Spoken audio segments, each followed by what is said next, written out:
Hello, welcome to another video. Let's keep this intro nice, sweet and short. We're going to carry on with some of those questions from the Q&A that we did and well, let's get right into them.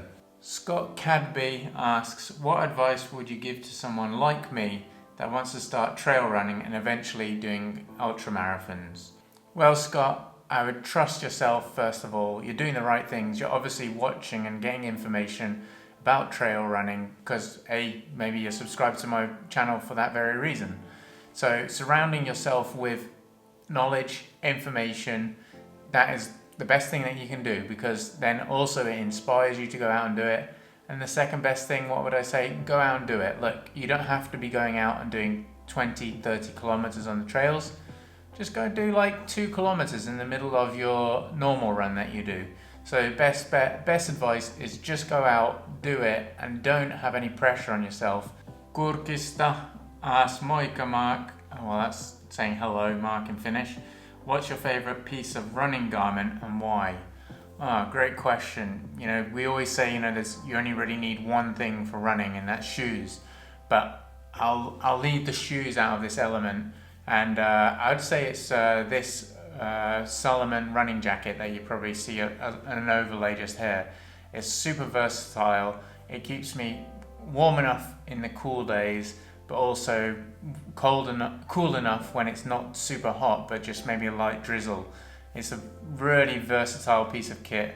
I really love it. It's super lightweight, super thin, and the color looks pretty cool as well, although Emma might disagree. Ruben has quite a few questions here, so let's work our way through them. Do you train and race using power data from a Stryd pod? I've actually just got one and started to use one and to learn a little bit more. I don't use it currently to sort of like analyze, but something for the future. And the rest of his question, he continues to say, what are your thoughts on running with a foot pod?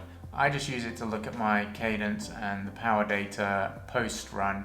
I don't actually look at any of the data during my run. Max asks, what's your weekly mileage and how long have you been running for? Well, I have been running all the way back at school, so the age of 14, a good 20 years now. But it's been on and off, so it's not a full-on journey of that. There's a video about my running journey, you can go and check that out. But my weekly mileage at the moment is not very big. I'm doing between like 20 and 30 kilometers because I'm just coming out of an injury. So that explains that. But normally if I'm in a training block, I'm in and around that 80 to 100 kilometers. That's really my favorite kind of like target zone to get in for a weekly mileage. I always feel great, but I'm working hard. Remco has a question here. By the way, I recognize the name and we will go for that run. Don't worry, Remco. His question is, will the running give you extra energy after or before the workday? Yeah, as I just mentioned probably in a recent video, running before the workday I think is just the perfect way, gets you energized. But let's just say this, another caveat, running at any time is just a fun moment, isn't it? So after the workday can also just be as good. Get out there and refresh that brain and mind for when you get home. Subject asks, keep up the good work, Mark. Any tips on who else to follow on YouTube with running and veganism related content? Yeah, so Harry Runs is an extremely talented and very well decorated vegan runner, so link down below for him. I really recommend his channel. And on the subject of like veganism on YouTube, Earthling Ed, he's got a great channel, and the way he communicates with people is just like, it's magical and sensational, the way that he can communicate without getting angry or feeling offended or make the other person feel offended. It's just really nice and I really love listening to him. So those links will be down there below. Thanks a lot for the question, Tony. Carlos asks, can he get the sauna? Come over and we'll have a sauna, Carlos. James Taylor has a question here, and it was, what is the favorite type of race and distance? Now, there's never actually one certain type of race or distance for me actually. It's more so about the challenge. So whatever is an adventure, whatever pushes me beyond of what I know I'm capable of, I think that's my favorite type of race and my favorite type of distance. Ramon has a great question here. I know you're in Finland, lots of lakes, but not many mountains. So if we're heading over there for a running, hiking holiday, where would you recommend to go? There's plenty of options there, Ramon. I mean, there's so much nature just here in Helsinki. But, you know, for someone like me that really maybe doesn't enjoy the city so much, I'd be recommending going out to one of the many national parks they've got here. There's some quite close to Helsinki, like Repovesi, Nuuksio, which is even, you know, by commuter bus over here. But the very north of Finland just looks absolutely amazing. I've not actually visited that much. I've been once up there, but there's just so much beauty to see. And the great thing is you really don't have to venture far from Helsinki region. We go on day trips just from Helsinki, so that's something to bear in mind. Come to Helsinki, even if it's for a weekend, you can have long weekend and you can have day trips out. Phil and Kate Reynolds left a question. Awesome channel, thanks a lot. And he's doing their first 100-kilometer ultra marathon in July. That's inspiring. I love seeing it when people are taking on their first one. Also when they're taking on their 100th one or whatever. But do I have any training tips for it? It really depends what type of learner you are. Something that really helps me all the time is having something visual. So I like to have like an actual chart. Like you can see, I write stuff and put it on the wall here. Maybe make a big chart and then just cross off your training days. There's nothing better than, you know, ticking something off or putting a cross, done, or writing down what you've done and seeing it all laid out. Nobody likes to see empty days. So that's quite a good tip for me. It might seem like the most basic of things, but it can really help keep you motivated, keep you working towards that goal, and you also see those days go by and weeks go by. Obviously running will help as well. Dan H asks, is it possible to stop by at Suunto HQ and visit? There is no tours as such as far as I know. Obviously you can go into the lobby, that's not an issue, but I mean the lobby's a lobby, isn't it? It's not really the most inspiring part, but hey, maybe that's something that might come in the future in Suunto, because it is pretty cool to go and visit places, isn't it, Dan? Roy Wong has a question here. Hey Mark, I'm planning to run a half marathon this year. Awesome work. With this being said, my mileage and distance will be increasing quite drastically. Do you have any tips and tricks for injury prevention? I try to stretch and roll my legs after every run. That's a great thing. It sounds like you're doing the right things, you know, foam rolling and stretching. But there's one word that I would like to just pick on: drastically increase. That is the thing that might cause an issue where you're doing a drastic change. That's not so great. So try and keep that an incremental week on week or day by day increase, and that's the thing that can help you tune in for that distance and being injury free. Also, it really helps to look after yourself, sleeping well, eating well, and getting in enough fluids and the right types of fluids and everything. So look after yourself basically. Yuri asks, what are your biggest events in 2020, Mark? Well, Val d'Aran by UTMB, which is 160 kilometers with 10,500 meters of elevation gain. That's in July, I think the 3rd of July. And then in October, going back to Ultra Pirineu to do the 94 kilometers with 6,200 meters. The 77 asks, how hard was the language barrier for you? Is 2 years a normal sort of transition frame?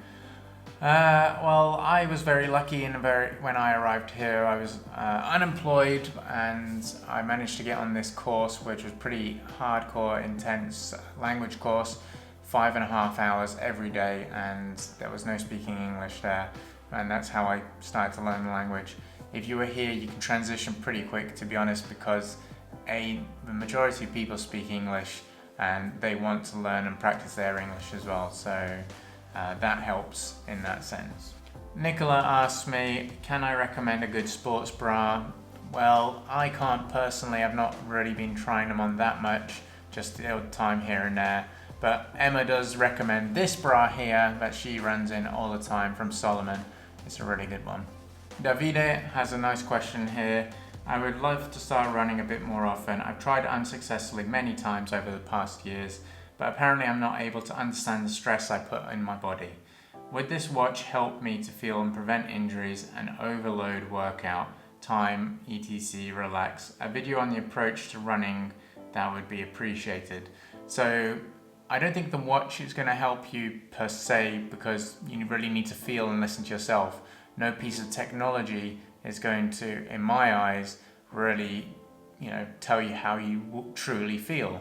We can have algorithms and we have all these mathematical equations that tell us, okay, this is the stress level and this is how your performance level is and your heart rate is this and that and the other. But you really do need to listen to yourself and your own heart. I think that's the key thing. We as I keep saying, increase gently. Try and be a better person every day. If it's just one little extra thing that you can pick up on, then do that one thing. I don't think the sports watch will help you become a better athlete or person.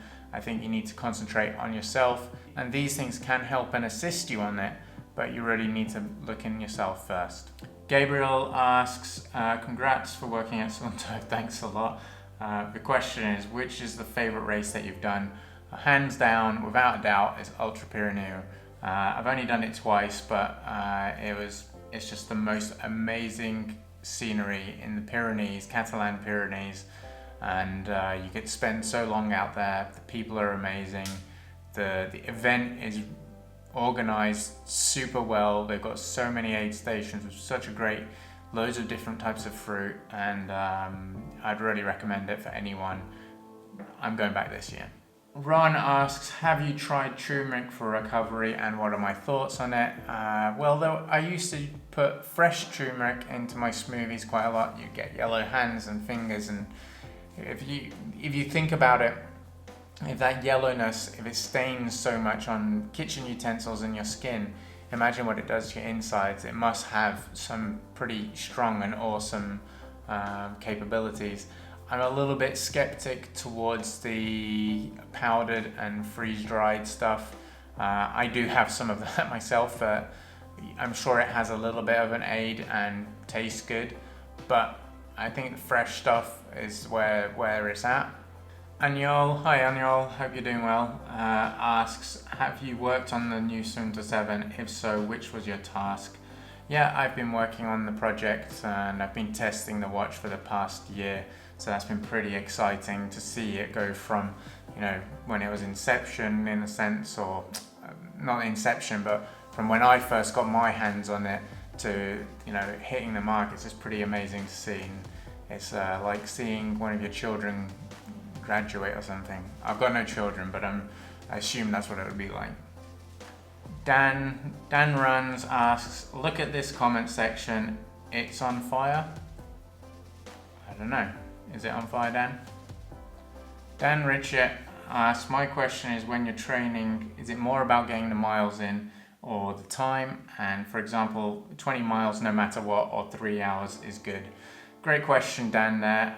Most of my training previously, I guess, has been done on a kilometer basis for the day-to-day runs, but my long runs always base it more so on the time. So I have like a 3 hour long run rather than doing 27 kilometers, because depending on how you're feeling can be very different. This year actually I'm going to be working a lot more, it's like a 45-minute easy run. And I think that's a really sensible way of working, and I think time running is really good rather than distance, because you can go truly off field. John's Conscious Life asks, if you could run any race from anywhere in the world, which would it be and why? Wow, that is a great last question to end with. If I could pick anything, it'd be really hard to answer that, really. To be honest, I'm not so much, I don't want to do these, UTMB or Western States or whatever it is. I'm not so, drawn into that. Yes, I want to do them. It's the challenge that excites me. And if you're going to ask me any race, I'm going to say Ultra Pirineu. I'm just in love with that race, and as I just insinuated towards there, it's the challenge. And I've set myself over the last 2 years, the first year I did Ultra Pirineu, I didn't finish it. Last year I did it in 21 hours, but actually felt a little bit disappointed with the time that I did because I know I'm physically capable of that, better doing that. This year I'm going back. So I think it's the challenge, as I said. So if any, to be honest, there's lots of different challenges out there. Other than that, there is one race which does attract me, which is called La Diagonale des Fous. It's a race across the island of Île de Réunion, French colonized island, I think east of Africa, an island off around near Madagascar. Maybe it's the other side. My geography is being tested here. Somewhere, you'll probably see the map here. And it just looks like an epic challenge, you know, up and down mountains with the heat, and some remote parts where even because it's such a long stretch, they have to fly out the aid station over there with a helicopter. Right, thank you very much for watching the video, really do appreciate it. I hope you've enjoyed this question and answer session. If you have any questions, you can leave them down below and I'll either answer them in another question and answer video, or I can answer them directly. Yeah, I guess actually that's all I got to say. So thanks for watching.